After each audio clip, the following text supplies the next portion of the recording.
Cada cidade tem seu marco, algum monumento que caracteriza um espaço, seja ele criado pelo homem ou pela natureza, que ao citar o nome da cidade já lembramos o que mais se destaca.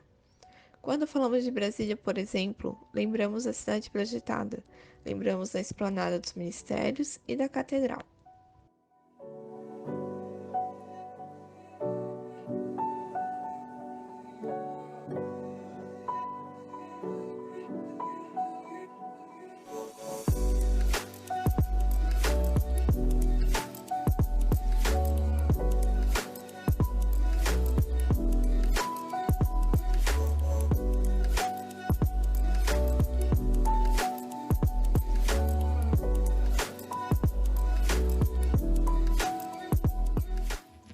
No Rio de Janeiro, lembramos automaticamente do Cristo Redentor, do Pão de Açúcar e das favelas.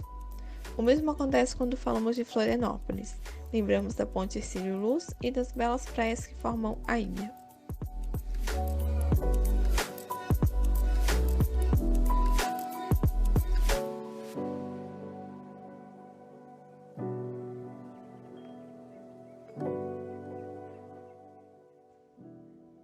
Com Brusque não é diferente. Temos marcos históricos como as igrejas Matriz, São Luís Gonzaga e Luterana. Porém, atualmente, a Estátua da Van, o Pavilhão da Fenarreco ou o Hotel Montes são os pontos que mais se destacam, fazendo com que os marcos históricos percam sua visibilidade.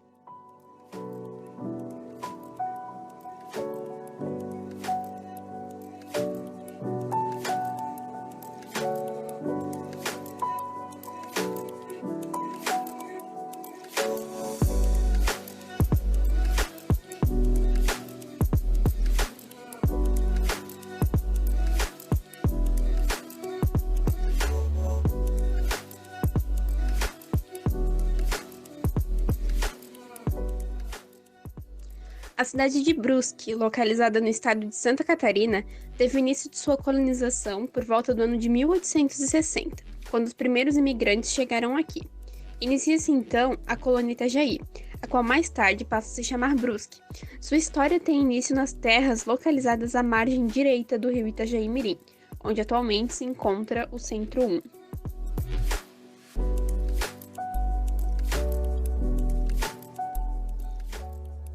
É notável o desenvolvimento do centro da cidade com o passar dos anos, desde a sua fundação até os dias atuais.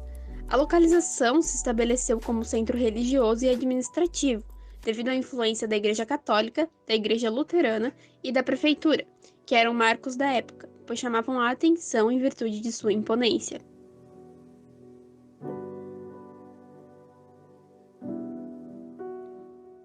O desenvolvimento urbano sem planejamento adequado acarretou diversos problemas, principalmente no centro da cidade. Dentre eles, a interferência visual essencialmente nos marcos da região.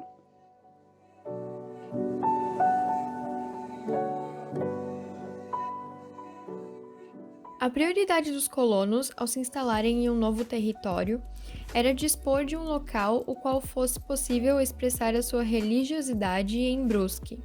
A antiga colônia Itajaí não foi diferente. Apesar de simplória, a primeira capela voltada para a realização de atos religiosos foi construída em madeira no ano de 1866, medindo cerca de 120 metros quadrados, contando com apenas 28 bancos.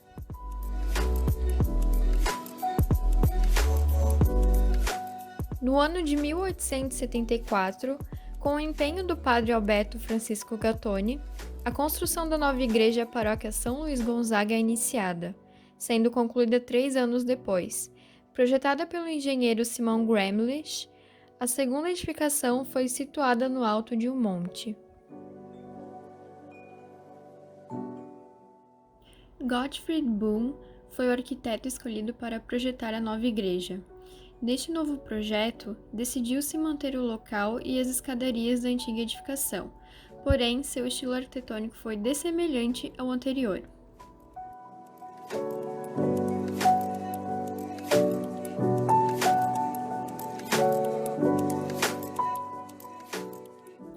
Com um pé direito massivo e com o uso de arcobotantes, a nova igreja apresenta arquitetura vernacular e características remetentes ao estilo gótico. Priorizando a iluminação e ventilação natural, foram escolhidas pedras extraídas da região, além do uso do concreto armado e vitrais para a construção, realizada com auxílio de moradores locais. A edificação, que veio a ser concluída no ano de 1973, permanece até os dias atuais, sem grandes alterações.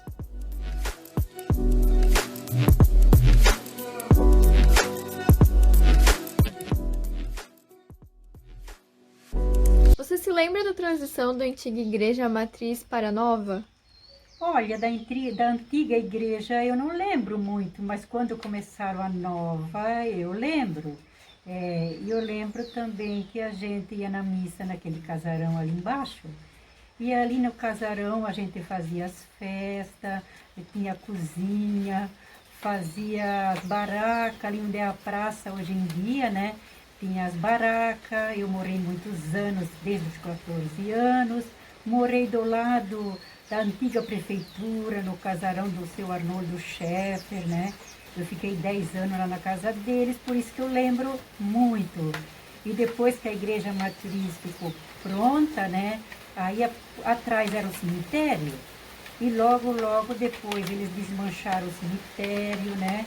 E levaram lá para o Parque da Saudade os restos mortais, né? E aí fizeram a casa dos padres, eu lembro de muita coisa, né? E era ficou muito linda essa igreja, muito espaçosa. Pena que agora com esses arranha-céus, esses prédios, né, tirou a visão dela, né? Então a gente vê melhor se passa na frente dela, né? Mas era um ponto de referência antigamente.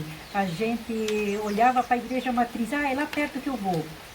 Então a gente fazia uma reparação assim pela igreja, né, que era bem alta, bem vistosa, né?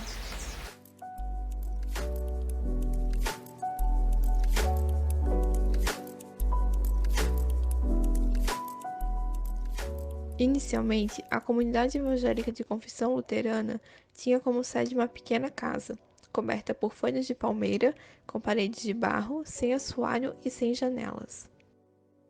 No ano de 1866, um requerimento ao governo imperial é feito, solicitando um lote para que fosse possível realizar a construção do templo religioso e da casa paroquial, na sede da colônia.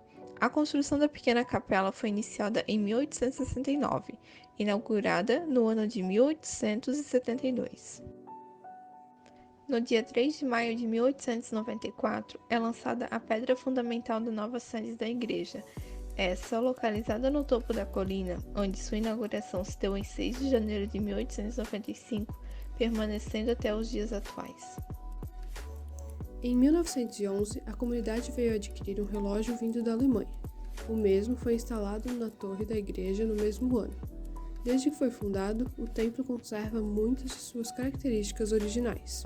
Durante os anos de 1959 e 1960, foi efetuada uma campanha para a compra de um novo órgão. Este órgão ainda continua no templo e sua inauguração foi no dia 9 de agosto de 1960. O local passou por 3 reformas, 1942, 1960 e 1979. Nesta última, o espaço foi ampliado e o corredor central ganhou 3 grandes lustres. No ano de 2015, o Conselho aprovou o pedido de tombamento da Igreja Luterana de Brusque. Porém, a comunidade não concorda com a ideia de tombar a edificação.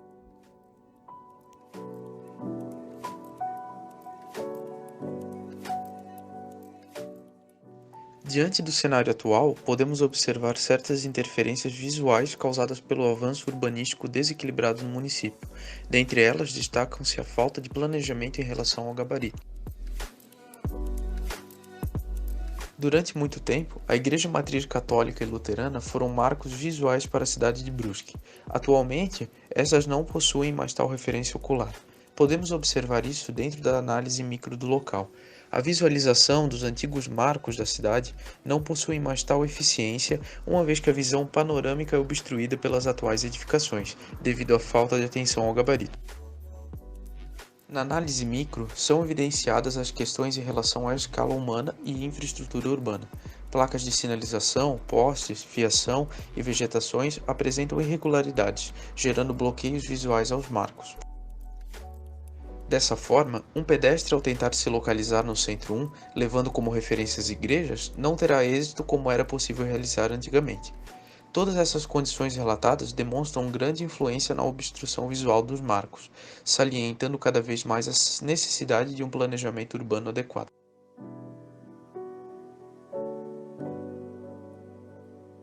Consoante toda análise efetuada, é perceptível que, em um primeiro momento, todo o desenvolvimento do centro da cidade se pautou na religiosidade local, haja vista a grande influência católica e luterana. Não obstante, com o passar dos anos, foi possível verificar que houveram severas obstruções visuais desses marcos. Isso se deu principalmente em razão da ausência de um planejamento urbano adequado.